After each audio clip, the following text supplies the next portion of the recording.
দরজায় কড়া নাড়ছে ত্রয়োদশ জাতীয় সংসদ নির্বাচন। আসন্ন এই নির্বাচন ঘিরে তরুণেরা কি ভাবছেন তা জানতে আমরা আছি সংসদীয় আসন কক্সবাজার 4-এ। প্রথম ভোটার হিসাবে জানার চেষ্টা করব তাদের মনোভাব।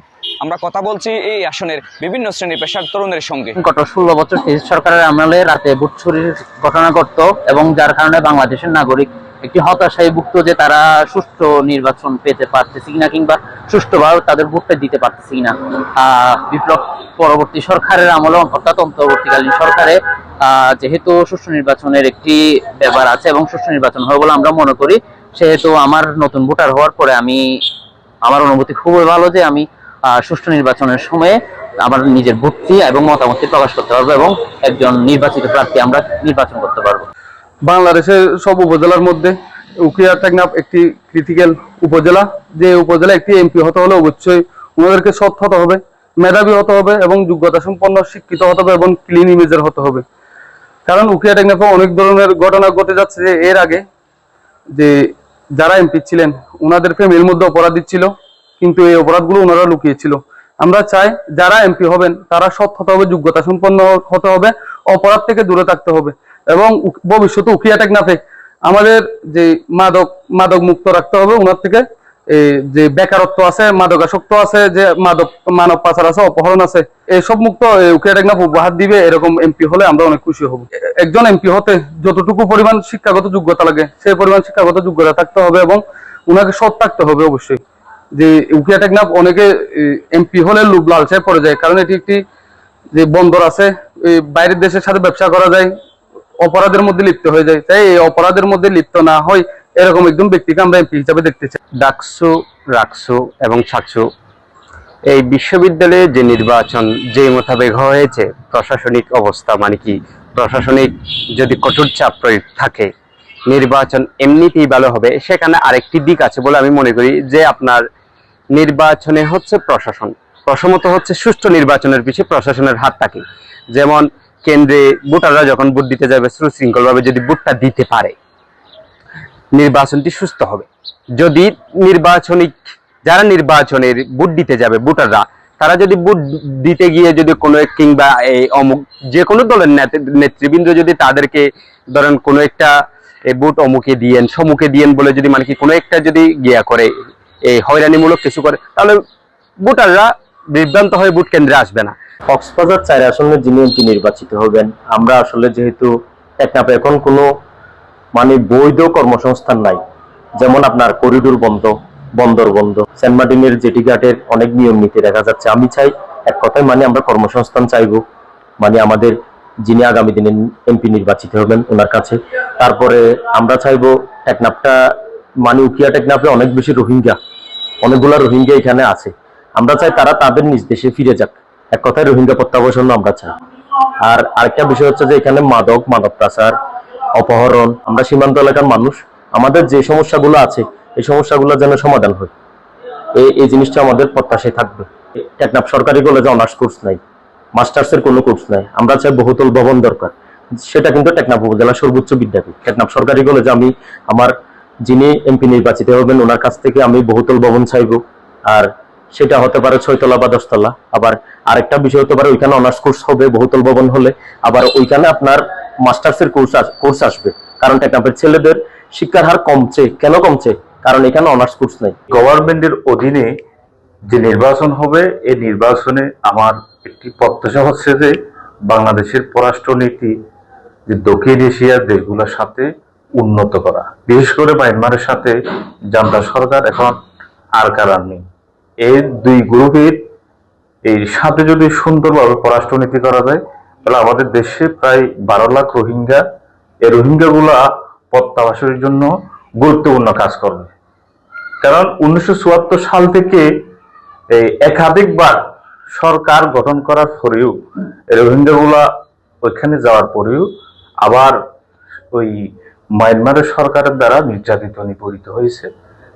আমি এমন একটি পররাষ্ট্রনীতি চাই যে নীতির মাধ্যমে এই বাংলাদেশের যে রোহিঙ্গাগুলো আছে তাদেরকে সাস্টেনেবল করে তাদের নিজের ভূমিতে যাতে স্থায়ীভাবে একটি সমাধান হয়, এই সমাধান করার জন্য আগামীর সরকার যে দল গঠন করবে সেই দলের কাছে আমার একমাত্র প্রত্যাশা হচ্ছে যে মায়ানমারের সাথে সুন্দর এবং পররাষ্ট্রনীতিটা যেন গোছালো এবং সুন্দরভাবে হয়। স্বাধীনতা হওয়ার পর থেকে আমরা বিভিন্ন বৃহত্তম দেশের স্বার্থের জন্য আমাদের নিজের দেশের সার্বভৌমত্বকে আমরা তাদেরকে তুলে দিয়ে আসি, কিন্তু এই বিপ্লবী সরকারের পরিবর্তিতে যে সরকার গঠন হবে সে সরকারের কাছে আমার প্রত্যাশা হচ্ছে যে সে সরকারের পররাষ্ট্রনীতি আলহামদুলিল্লাহ আমি ভালো হবে বলে আশা করি।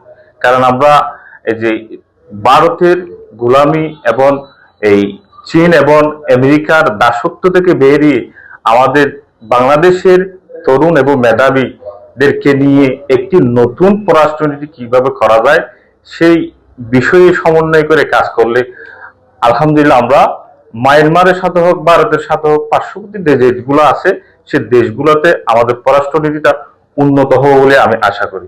বাংলাদেশ অনেক পিপল জায়গায় অনেক মানুষ, আমরা যদি শিক্ষা ক্ষেত্রে যদি পরিবর্তন করতে পারি আমি মনে করি দেশ অনেক দূরে এগিয়ে যাবে। কেন? শিক্ষা মানুষকে আলোকিত করে। যে আমাদের বাংলাদেশে অনেক কিন্তু বর্তমান 5,82,00,000 মানুষ কিন্তু এখন বেকার। কেন?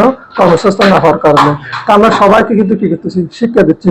বাংলাদেশ আজকে আপনার পরিবর্তন হয়েছে বা স্বাধীন হয়েছে 54 বছর।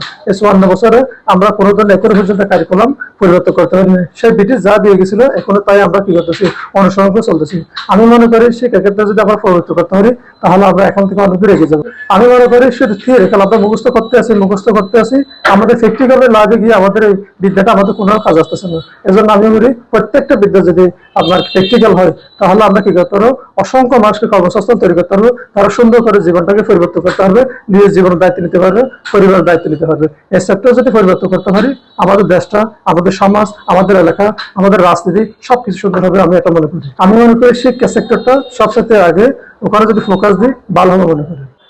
আন্দোলনকে সফল করে এই ফ্যাসিস্ট সরকারকে নামানোর পিছনে যাদের হাত ছিল তাদেরকে যদি রাষ্ট্র মূল্যায়ন না করে তাহলে আমি জানতে চাই যে কি রাষ্ট্র কাদেরকে মূল্যায়ন করবে। আমার মতে রাষ্ট্রের এটা অত্যন্ত জরুরি যে যারা এই আন্দোলনে শহীদ হয়েছে এবং আহত হয়েছে তাদের যাতে পর্যাপ্ত পরিমাণে সুবিধা দেওয়া হয়, পর্যাপ্ত পরিমাণে তাদের খুঁজে বের করে আইডেন্টিফাই করে এবং সঠিকভাবে যাচাই করে যে কি হ্যাঁ তারা এই গণঅভ্যুত্থানে আহত হয়েছে অথবা নিহত হয়েছে তাদের পরিবারের, তাদের আর্থিক সুবিধা, তাদের পরিবারের অনেকের ছেলে মারা গেছে যার পরিবারের কোনো মানুষজন ছিল না, আর কেউ নেই তার পরিবারে কামানোর জন্য, তাদের একটা চাকরির ব্যবস্থা, এইসব সুবিধা আমার মতে রাষ্ট্রের তাদের দেওয়া উচিত। কারণ কেননা এইসব যখন সুবিধা রাষ্ট্র এই শহীদদেরকে দিবে তখন সামনের প্রজন্ম আরো আগ্রহী হবে এই ধরনের ফ্যাসিস্ট শাসনের বিরুদ্ধে কথা বলতে।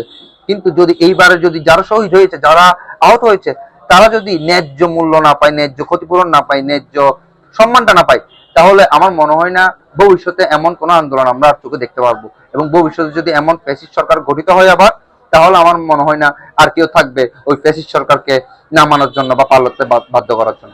যদি নতুন ভোটার হয়েছি এখনো ভোট দিই নাই, তবে আমি যখন ভোট দিব আমি অবশ্যই নিচের একটা নিচের চিন্তার দ্বারা ভোটটা দেব। যেমন বলা যায় ওনাকে অবশ্যই দক্ষ ব্যক্তি হতে হবে আমাদের যে আসনে, এবং ওনার যোগ্যতা থাকতে হবে, ওই যোগ্যতা অনুযায়ী আমি ওনাকে চিন্তা করে ভোট দিব। আমি নিজের ইচ্ছাটাই আমার ভোটটা দেবে, আমি আমার ফ্যামিলি কিংবা আমার আত্মীয় স্বজন কিংবা কোনো চাপের মুখে পড়ে আমি আমার ভোটটা দিব না।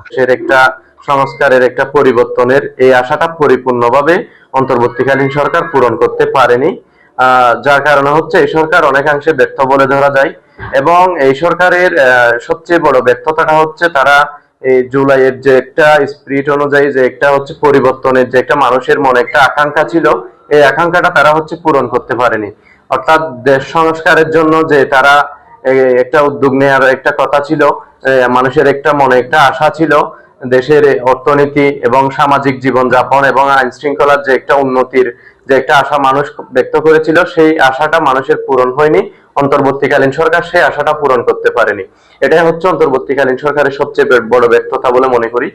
অন্যতম যে ভালো দিকটা আমরা দেখতে পাই অন্তর্বর্তীকালীন সরকারের, তা তারা শিক্ষা ব্যবস্থা নিয়ে মোটামুটি একটা কাজ করেছে এবং দেশের যে একটা জুলাই আন্দোলনে যাদের অংশীদারিত্ব ছিল তাদের নিয়ে অন্তর্বর্তীকালীন সরকার কাজ করেছে। আরেকটি ভালো দিক তারা পর্যটন নিয়ে, ট্যুরিজম নিয়ে তারা একটু সুদূর প্রসারী একটা চিন্তা ভাবনা তাদের মধ্যে দেখতে পাচ্ছি অন্তর্বর্তীকালীন সরকারের মধ্যে। আমরা যেহেতু প্রাকৃতিক সৌন্দর্যের মনোরম একটা পরিবেশে বসবাস করি, সেটি আমাদের টেকনাফ উপজেলা এবং অভিয়া উপজেলা। এই উপজেলা সৌন্দর্যে যদি অপরূপ হলেও এখানে আমরা শিক্ষা দীক্ষা অনেক পিছিয়ে।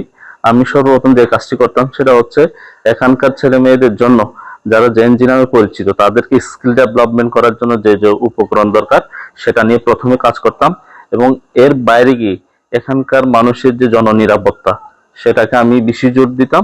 এভাবে স্টেপ বাই স্টেপ যে মানুষদের সাথে কোলাবরেট করে যে জিনিসগুলো আমাদের প্রয়োজন, যে জিনিসগুলো করলে হয়তো বা এখানকার মানুষের জানমাল নিরাপত্তা এবং বাসস্থান, চিকিৎসা, শিক্ষা সবকিছুর উপকরণ চলে আসবে, যেখান থেকে একটা আমরা সাস্টেনেবল সলিউশন পাবো, সে কাজগুলোর দিকে মনোনিবেশ করতাম।